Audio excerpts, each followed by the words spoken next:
Welcome to a special edition of the Cedric Live Show. We have a special guest today.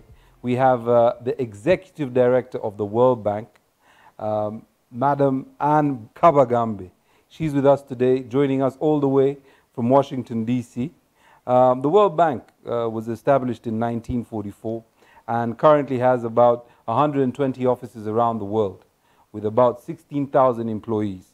But here to tell us more is none other than Executive Director, Madam Anne Kabagambe. Welcome to the show, Madam. Thank you, Cedric. And, thank you for surprising us. Sometimes, we have to work in a hurry. So we decided that we couldn't miss this for the world. Thank you. I'm pleased to be here. So tell me a little bit about yourself. First of all, before we get into the details of banking and this wonderful achievement you've had, tell me a little bit about yourself and how you ascend to the position of Executive Director of the World Bank. And I think it's 22 countries you look after. So at least tell me a little bit about how this actually works. So, ascending is not something that I considered when I was growing up here in Uganda. I worried more about what I was going to do, not what I was going to be.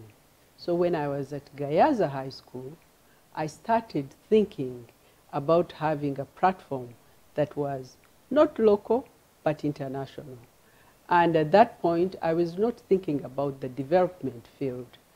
And here, Cedric, I want to give a shout out, if you don't mind, to Princess Elizabeth Bagaya, who in the 70s, when I was growing up, I'm already telling you about my age, yes. She was an international, formidable figure. And most of us young women looked at her, particularly me, and I was very clear I wanted to have an international platform. But there is no straight line to what you start thinking about. I went through several positions. I worked for the African Development Bank, and at some point, I was elected by 22 countries to serve them as a board member at the World Bank, and this is a board that is composed of 25 people, and I happen to be one of those. That's fantastic, and congratulations. It's an achievement, not just for yourself, but I think for us as a country, Uganda, to see people in power, and these days, women especially. So tell me, what is the World Bank doing in Uganda? You offer assistance, grants, financial advice. What exactly are you doing? What does the World Bank do in Uganda? Thank you for that question. It is very relevant because we are talking here in Uganda. So Cedric, the World Bank started engaging with this country immediately after independence. To be specific, in September 1963, this country took up the first loan from the World Bank. Where we are today, we have 100 development projects that we have financed. Now, at the beginning, Uganda was engaging with the World Bank specifically on the infrastructure areas. And we were able to get electricity that lighted the cities of Kampala and Jinja, electricity that provided lights to schools that we went to hospitals. So that was the first part of the engagement. Going forward... Is that through the dams? Is that through the... Hydroelectric part, so Karuma and all these different Karuma projects. is more recent, but there were other projects. Yeah. So right now, we have moved into a new generation of projects. And what we are doing is, for example, provide assistance to refugees. I want you to know that this country is so generous that in 2016, we took in 1.3 million refugees, and which means that for the World Bank, we see this as an area that we can finance. So we have just recently provided $500 million to look after refugees, but also the host communities. Right. I must end by telling you that that is not the only areas we are in. Yeah. We finance the social sector, we finance schools, Yes. health centers, a whole range, agriculture, roads, transport. So we're very much engaged. And right now in the next 3 years, we are committed to providing $3 billion to the project development in the country. But I want to go back to say that we have invested overall $10 billion. $10 billion Yes. since independence. Yes. That's quite a lot of money. Is there any I like left? to think so. Can I have some? Or at least a Cedric live show. As a private sector person, Uh-huh. you would be able to get a financing from the IFC. Oh, really? So Yes. IFC, we can actually tap into private sector funding. Yes. Anyways, I was digressing from what we're supposed to be talking about. There's something that I've always wanted to ask. What is the World Bank? How is it constituted? And who funds the World Bank? So the World Bank is an organization composed of 5 bodies.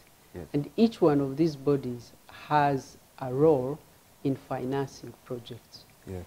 Initially, when this organization was created in 1945, it was a development organization to finance European countries after World War II. Fast forward to today, the World Bank's main work is in the developing countries, mainly in Africa. Yes. So what are these organizations? The first one is the initial structure, which was the International Reconstruction and Development Bank.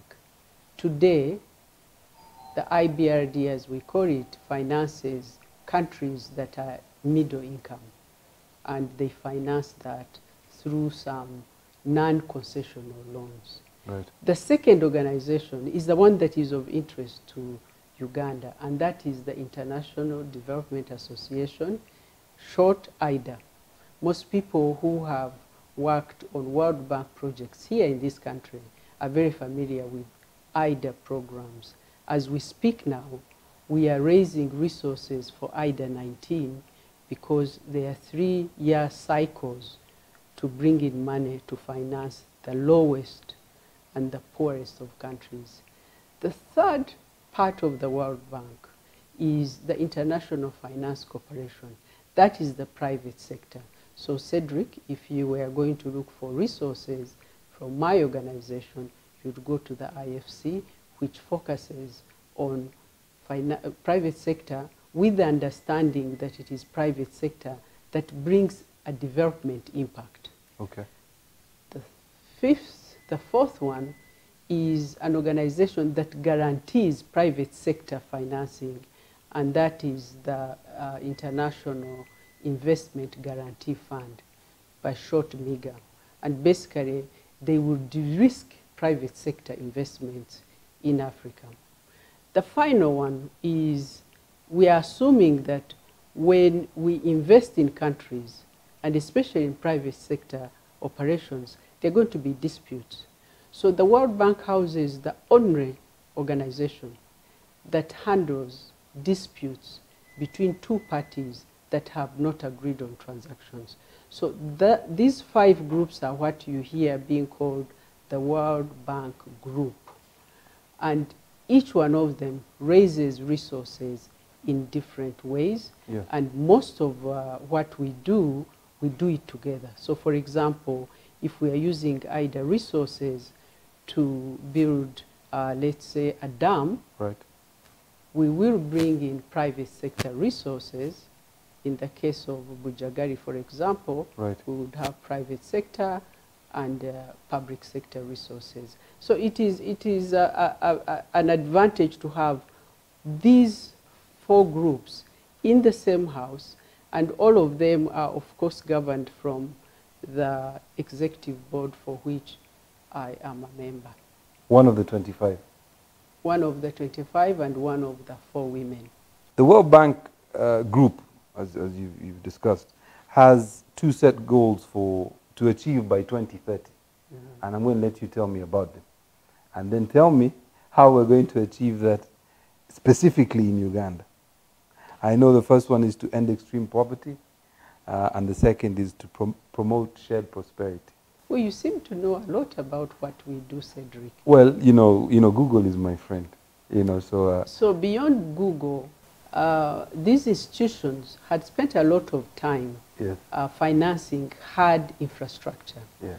And at some point, it was very clear that poverty and the large inequality globally was going to be our mandate.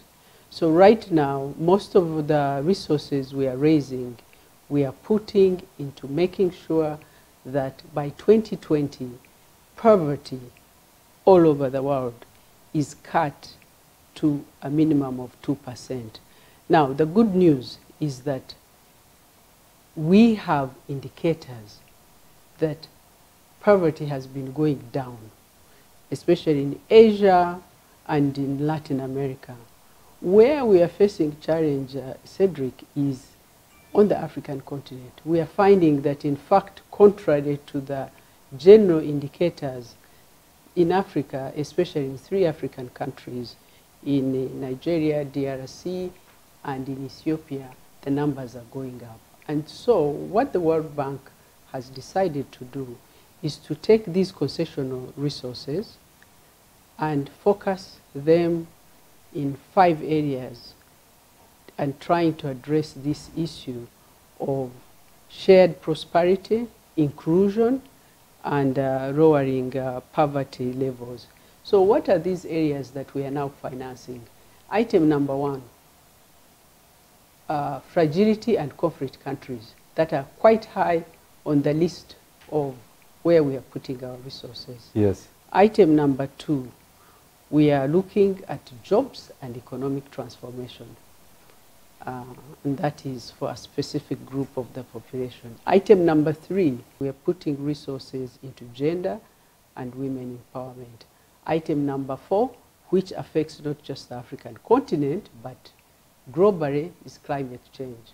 And what the World Bank is doing is putting 30% of its resources to co-finance climate change projects, both in mitigation and in adaptation. And finally, the World Bank is looking at the idea that you, the young generation, know more than most of us that you cannot develop without developing the digital economy. So those are the areas that we feel very strongly are going to address the issue of poverty alleviation and to be able to expand the pie and provide shared prosperity in most of our countries. You mentioned something very interesting. You talked about the digital economy and the development of fintech, which seems to be growing quite rapidly. How does fintech and digital technologies fit into what the World Bank's agenda is? So that's a really good question, because we have already decided that by 2023, the resources of the World Bank, the resources I talked earlier, concessional resources, are going to, we've already committed 25 billion, and we want to be able to connect the entire African continent by 2023. That's a commitment that we already know has started working in some countries. Why? Because you are not going to be able to address the issue of jobs. You are not going to be able to address the issue of trade. We are not going to be able to educate our young. Yeah. We're not even going to be able to provide decent health facilities unless we pull ourselves and move into the 22nd century and start using the technologies that other countries have adapted to.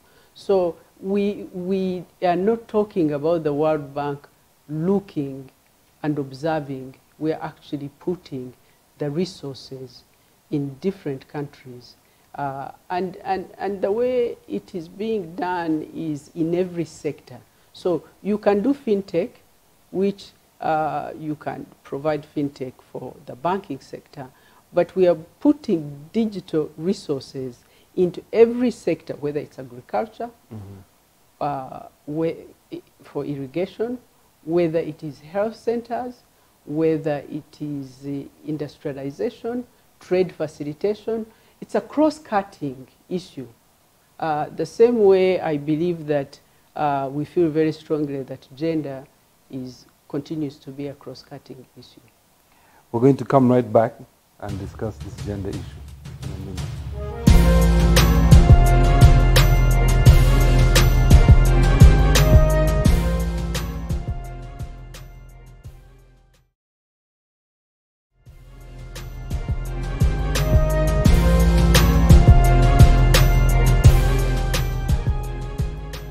Welcome back to the Cedric Live Show. I'm still here with Anne Kabagambe, the Executive Director at the World Bank. So, Madam, you were telling me about women, and we were discussing this in the break. The World Bank has indicated that it's very interested in the development and empowerment of women. Why, and in what way does it do that? So, you yourself, Cedric, knows that when you educate a girl, yes, their children are most likely to be better educated and healthier. Yes. So that's where we start. Yes. You probably also know that most of the women in your family or in your community... I have very strong women in my family, but you know, well, you that's might my be an luck. exception. Yes. Are also put in positions where they cannot often compete at the level that men do. So that, we believe, has a historical context. And so for me, on a personal level, I have lived that experience. And I can see why the World Bank, at a certain point, decided to choose this area of women empowerment as where they want to put some resources. How are they doing that? They start on the basis of the family unit, and that women spend more time with their children, looking for education, health, and other facilities. So we are putting a lot of resources that focus on maternal health, that focus on schools, that focus on other areas like social protection. So that's one. But most importantly, I think where I want to focus my attention is on the private sector. Because the World Bank has decided that maybe the areas where African countries are moving towards, which is to focus private sector as an industry of economic growth, is where we should focus the attention of women. We therefore have different programs that would be providing resources so that women can compete in the private sector area. One that I would probably want to mention that I know was introduced here in Uganda is a program called Wi-Fi, where it is only women that can access it. Beyond that, we see that when we put resources into what we call human development projects, they tend to open opportunities for women. So what I want to say, though, beyond the resources, is that we provide mentorship in the programs, and I'm always telling those ladies that really want to move into leadership positions that if they are not able to get their seat at the table, I remind them to make sure that they bring their folding chairs. Because if you bring enough folding chairs, you are able to eventually sit at the table, and I like to think I'm a good example. You're a wonderful example. But how do they get this information? Like you talked about one of the programs, Wi-Fi.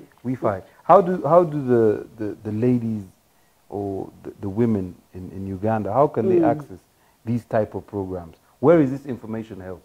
So thank you, because I think that one of the reasons I'm excited to speak with you is because information is available, but sometimes it is difficult to disseminate. Correct.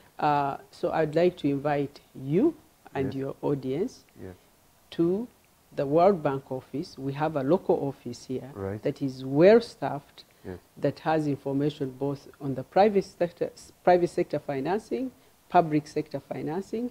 women's programs. And of course, we also provide analytical work, knowledge work. And so I would want to think that any of your audience, whether it is CSOs, whether it is teachers, whether it is women who are getting access to birth control programs in Bukwe, whether it is somebody working in the political field, we have an office whose sole responsibility is not just to prepare projects, but to provide information. So I hope that your audience would be able to access. Ladies, I think you've heard what Madam Kabagambe has said. There's a World Bank office in Kampala, Uganda, where you can access information on all their programs and what the World Bank does, how they access finance, how their private sector partners, I suppose, distribute or give grants or whatever it may be. But the point is, there's a place you can go, and that's the World Bank office in Kampala. Let me just say something here. The private sector, the IFC, does not give grants. Oh, no, the IFC doesn't give grants. It works through an investment transaction that Right. you would have to compete for and go through a process. But clearly, there are enough opportunities there.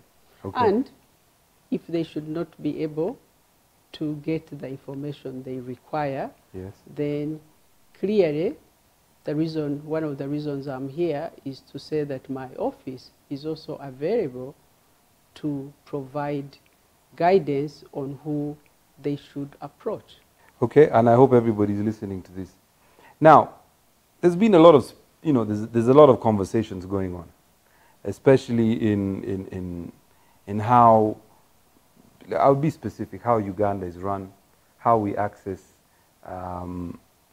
funding from the World Bank, IFC, the European Union, and so on and so forth. How important is the World Bank and how effective is this institution for the African region and specifically for Uganda? How do they help us? So that's a very good question. And let's start on a continental level. Yes. And then read it down. Right. So the African continent has already been very clear that part of their development process is going to go through a regional integration program.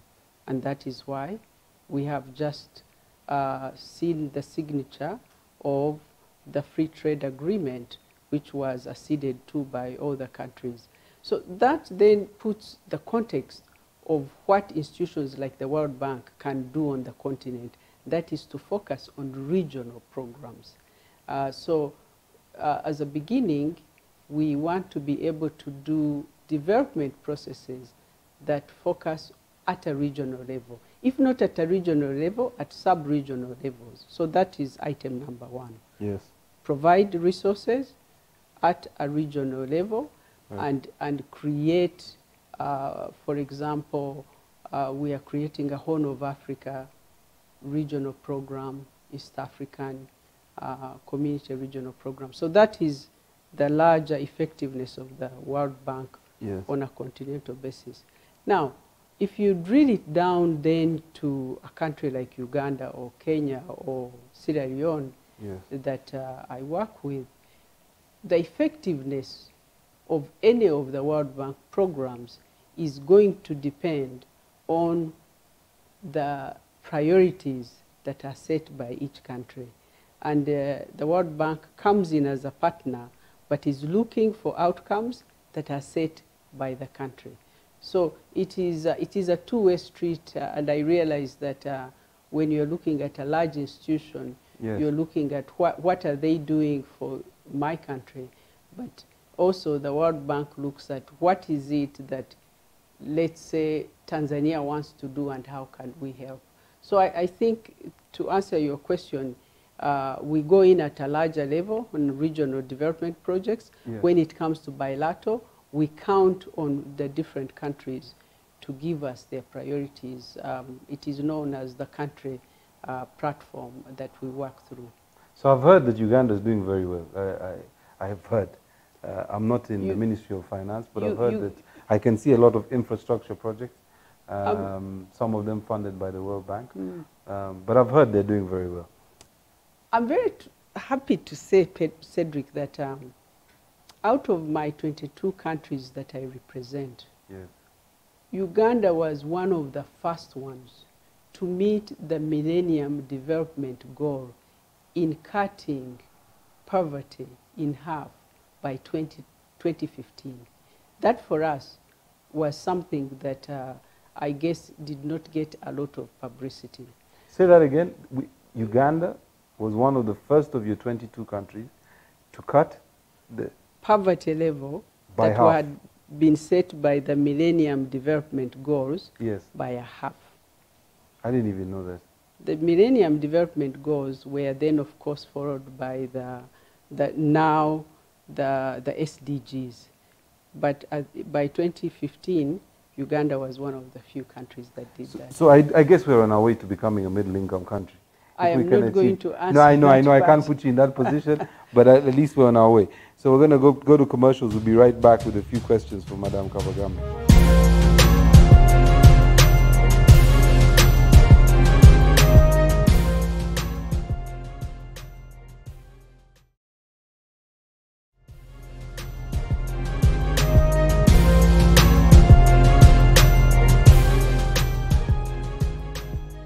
Welcome back to the Cedric Live Show. I'm still here with Madam Anne Kabagambe on this Cedric Live special. We're talking about the World Bank in Uganda. So, at the moment, Africa has the youngest population of all the continents in the world. There's 250 million youth. What are the future plans of the World Bank in relation to these youth? How are we going to manage this boom? And of course, Uganda specifically, and I don't know how many times I've said this, 70% of our population are under 30, so they're quite young. So what are the future plans of the World Bank in relation to these young people? Thank you for that. So this problem has been looked at in two ways. There are many countries that see it as a really big advantage in terms of providing labor and in terms of moving with the areas of economic growth that they want to be focused on. Us at the World Bank, we are considering programs that would provide jobs through economic transformation. And the largest fund that we are raising now, in fact, we are going to be raising it next month in Sweden, has a major focus on identifying the digital, the jobs, the sectors that we can finance that are purely focused on this population you are talking about. There is another thinking that tries to put the social protection areas, whether it is gender, and then add to youth. The World Bank tends to believe that these should be separate, and that the youth should be able to be provided with vocational training, should be able to be provided with a level of education that each one, because each one of them have a talent that they want to move forward, should be able to be provided with a level of industrial jobs. And that can only be done if you have a special standalone fund. And that is what the World Bank has set aside. This is something that we are going to begin in July 2020. It's a 3-year cycle, and our expectation is that each of the countries in sub-Saharan Africa will be able to access these funds. Of course, that's not the answer to all the problems that we are facing, but we believe very strongly that there is an opportunity to provide both private institutions, governments with resources to bring jobs through very concrete examples of what the youth want to do. In terms of the other aspect which most African countries have not acceded to is whether we should be considering, and this is very controversial, Cedric, whether we should also be looking at the issue of population growth. There are some countries that have very clearly indicated to the World Bank that that is not where they want to go. But when you say population growth, what do you mean by that? The Managing idea, the size of the population? idea of trying to have, for example, in countries where, like in Niger, where you find a 13-year-old or 14-year-old with 7 children, whether there are some programs that relate to the women empowerment programs that would be able to provide resources and incentive to allow this 13-year-old to decide when and how they want to space their child, their children. Yeah. I can see why it's controversial. So, 13 years old? So there are two basic ways. You try to look for resources, for jobs, for education, for skilling, but also in some countries there is thinking that you should also provide resources for those who wish to have smaller families. Okay, I mean, I think as you said, it's very controversial. But I think what's important is that many of these things, based on what the World Bank is trying to do, hinge on education. And I think that if people are educated, exposed, then that population issue becomes more manageable. That's what I would think. No. You're absolutely right, because the issue of education now is universal. It's not just to provide education, but it is to have young people that can actually read and write by the time they are 10 years old. Unlike the issue of population growth and control, education is something that most of our African countries have now adapted, and we call it early adapters. They have been able to identify that as the main source of resources coming from the World Bank. There is no African country that I represent or I know on the continent that is not putting education as item number 1 in their social sector financing. But we know we need to have education for boys and girls. We tend to think, however, that priority should be given to the young ladies and that facilities should be given beyond just education, but other facilities to allow them to go to school, other facilities to allow them not to be the ones to just do housework, other facilities to allow them to choose whether they want to be married or to continue school. So that's a lot of what we are spending our time on. And we are expecting that in the next 5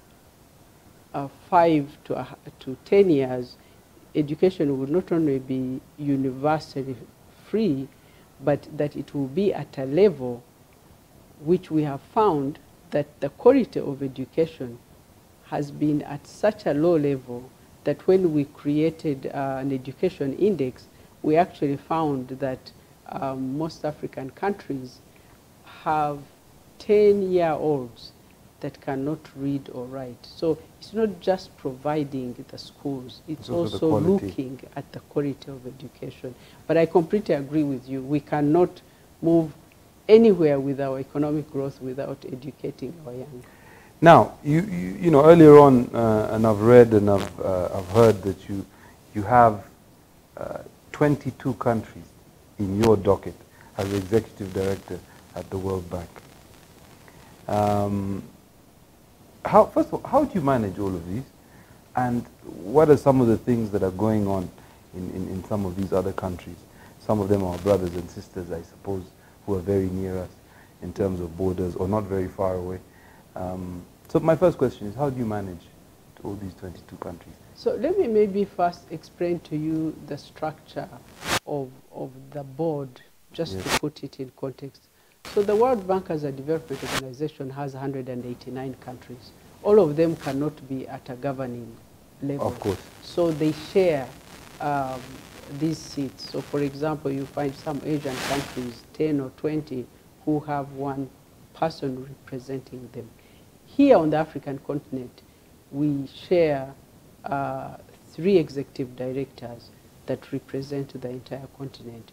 I have a colleague who represents the French-speaking African countries. My countries are mainly, but not exclusively, English-speaking. Yeah. I represent countries in the Horn of Africa. Yes. I represent countries in Eastern Africa, in Southern Africa, and 3 countries in West Africa. Now, some of them are Portuguese-speaking, like Mozambique, and Arab-speaking, like Sudan, and French-speaking, like Burundi.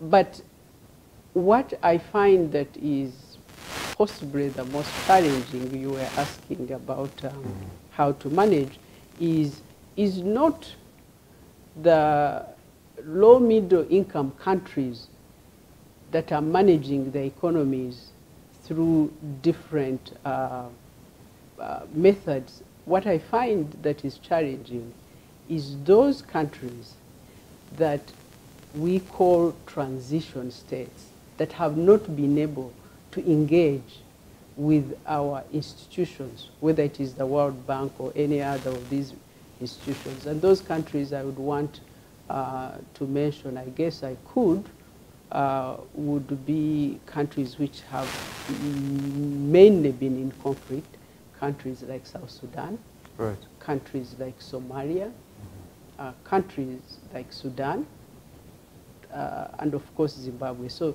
the reason I'm mentioning these countries in my constituency is that they have not engaged with the World Bank for a long time, some of them 30 years, for example, for Somalia. Yes. Some of them much shorter for Zimbabwe.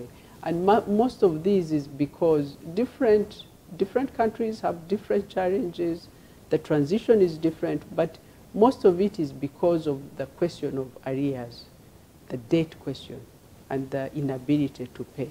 So for me, I find it really challenging but exciting that as we move into this coming year, Yes.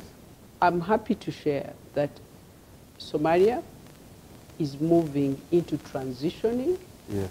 into a state that engages and is able to go through, some of your audience would know the HIPIC program. Yes. I'm happy to share with you that Sudan, with its transition government, has come back into the fold, and we are looking at some social protection programs.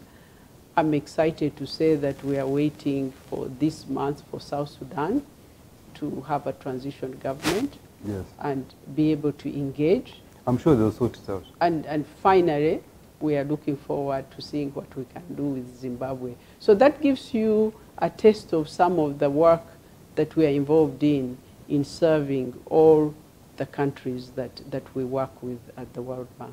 Well, it sounds all very positive. Now, unfortunately, we can't be here all day, and we can't be here for a long time. But I'd like to, first of all, thank you very much for considering to come on the Cedric Live Show on UBC and talk to us about the World Bank and its footprint, not just in Uganda, but across Africa. But before we go, I'd like you to maybe tell our audience, and I would specifically target the young ladies. What is it that you would like to tell them?